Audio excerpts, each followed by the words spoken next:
Hi, I'm Amy from Amy Curtis Fitness, and this is your seated workout. It's suitable for anyone who's a little bit less mobile, can't leave the house at the moment for walking, and also suitable for pregnant ladies in their third trimester. Only things you need for this workout is a chair, a good solid kitchen or dining chair, and a small cushion if you have it, but if not, we can get around that, so don't worry. We'll start off with a little bit of a warm-up and then we'll get going. So if you can, just pulling yourself to the front of the chair. I just don't want you to be leaning against the back of the chair. So come as far forward as you feel safe to do and as you are able. So we're just going to start rolling our shoulders back and then forward.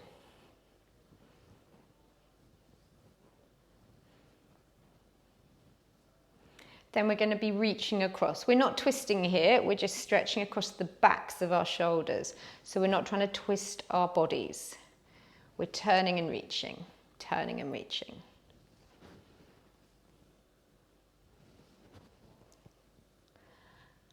And then just coming overhead.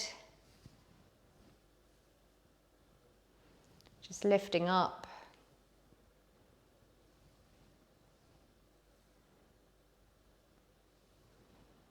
And then let the arms dangle, and we're just going to go up on heels, toes, heels, toes.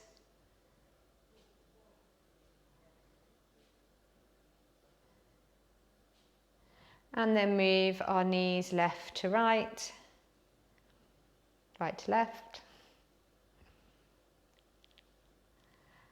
And finally, away from each other.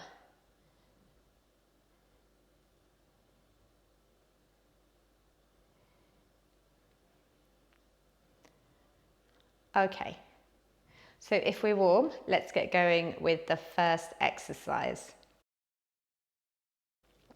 So all you need is your cushion for this one.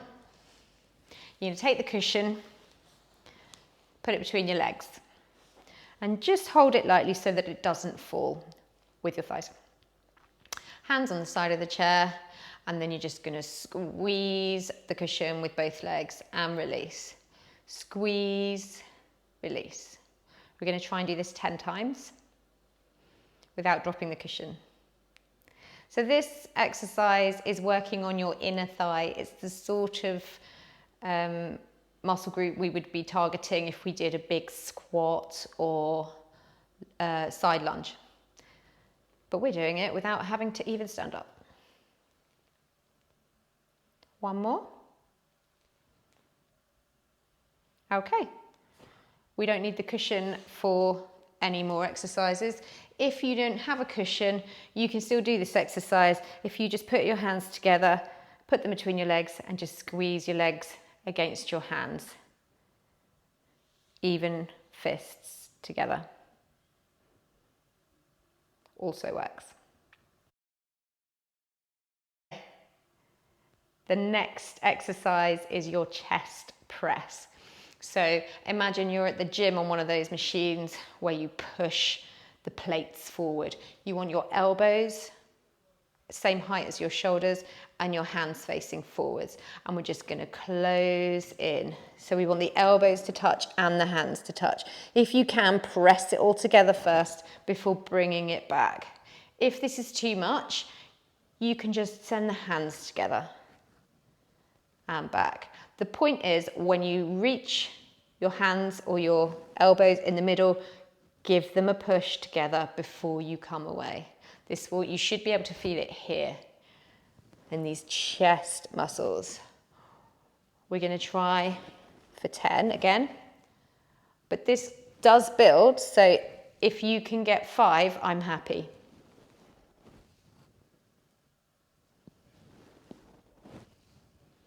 Few more. Don't worry, we're not using the arms for the next exercise. And one more. Okay, give the shoulders a little bit of a shake and we're ready to do something with our legs. We are going to do a simple march. So you can hold on to the side of the chair, or you can actually use your arms to march with. So we're going to do a count. We're going to go 1, 2, 3, and bring the knee up as high as we can.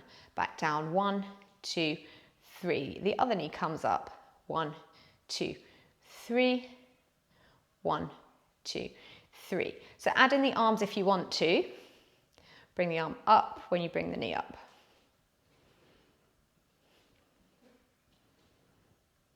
If this is too much for you, take out the high knee.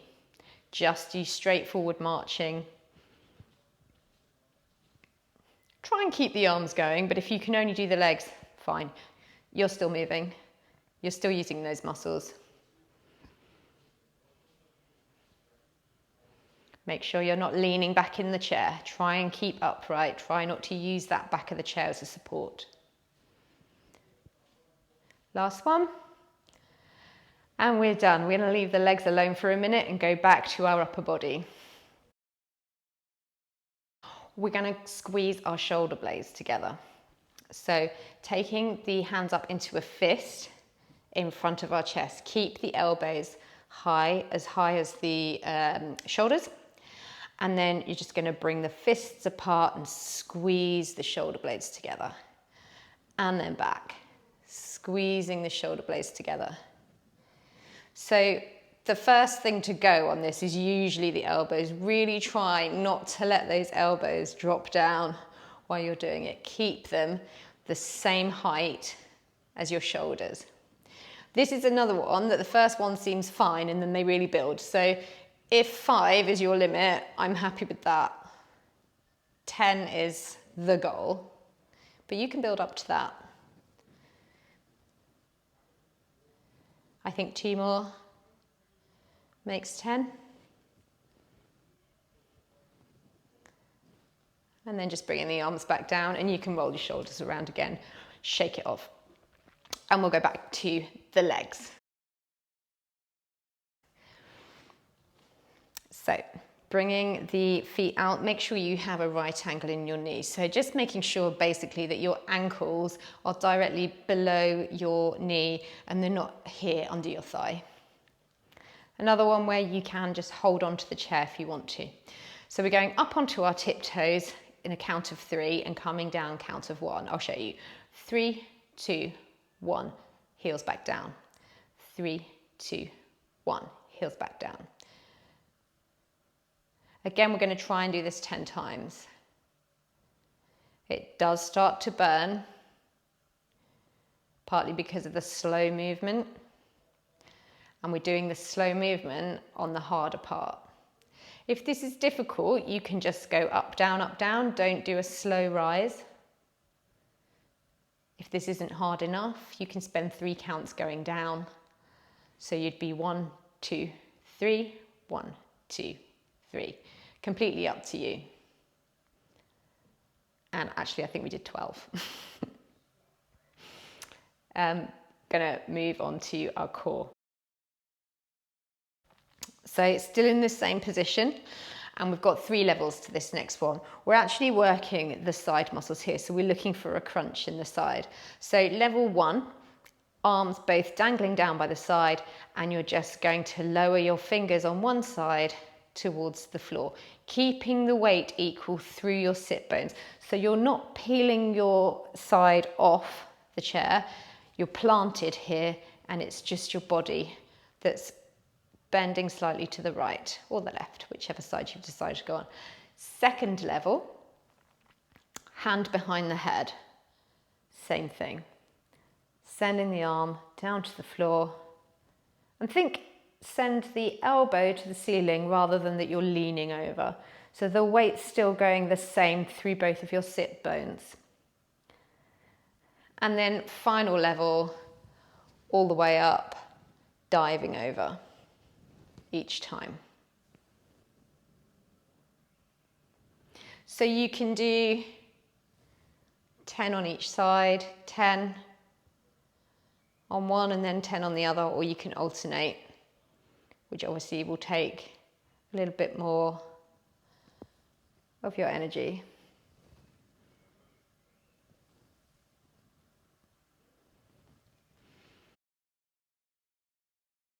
Marching again. So we're going to march in and out, still on the edge of the chair. You can have your hands, but I would move them around the back if you want to have your hands down because they'll get in the way, or you can hold them out into your front if you prefer. And you're just going to step out, step in, step out, step in. It's quite hard to alternate this. So what I try to do is 5, that's my 5, with my right going out first, and then I'm going left out first. Left. 3, 4, 5. You'll find that your core has to work quite hard for this. So if it's too much for you, just move back slightly on the chair, but do try not to lean on the back of the chair, but you should find it a little bit easier.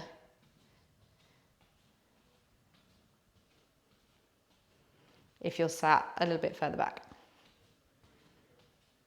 And last 5.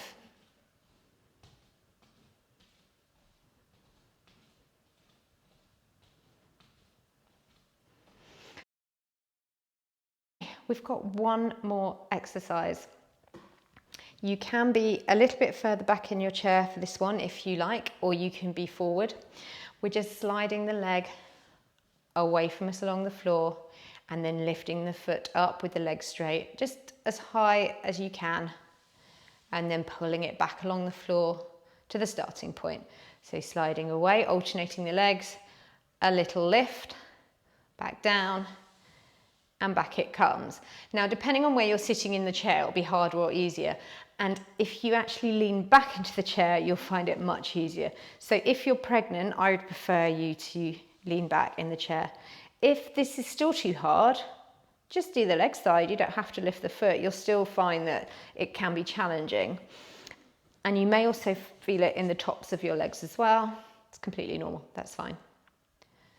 So we're not trying to lift our legs as high as we possibly can. We're just getting them a few inches off the floor to make our core kick in. So slide away, core kicks in here, and back, away, core, and back. 10 on each leg if you can. As I say, drop down, don't lift up the leg if that's the best option for you. Work to your own level. That's it, that's the whole workout. You can do this daily, you can do this 3 times a week. It's up to you. It's just a nice roughly 10 minute break from everyday life, and hopefully it will just get all the muscle groups going and keep you active.